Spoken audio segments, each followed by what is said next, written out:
Un viaggio nel cuore della Sardegna per scoprire la storia, la natura e le tradizioni del Sarcidano e della Barbagia di Seulo. E questo è l'obiettivo del documentario bilingue realizzato dallo sportello linguistico di Isili con il supporto dei fondi regionali Tulis 2023. Tra i protagonisti del progetto, 8 comuni del territorio: Sadali, Nuragus, Nurallao, Serri, Genoni, Esterzili, Seulo e Vilano Vatulo. Ogni paese ha creato un luogo simbolo, creando un mosaico unico di siti archeologici, bellezze naturali e cultura. Dalla sacralità del pozzo di Cone a Nuragus alla maestosità del nuraghe Adoni di Vilano Vatulo, fino alla suggestiva cascata urbana di San Valentino a Sadali, il documentario svela un patrimonio straordinario.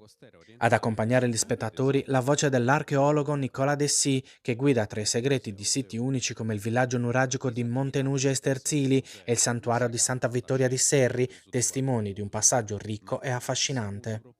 Non solo archeologia, ma anche natura e tradizioni, il parco di Fontana Isarinus a Nurallao e le visite guidate dell'Ecomuseo di Seulo arricchiscono un racconto che celebra il territorio e la lingua sarda.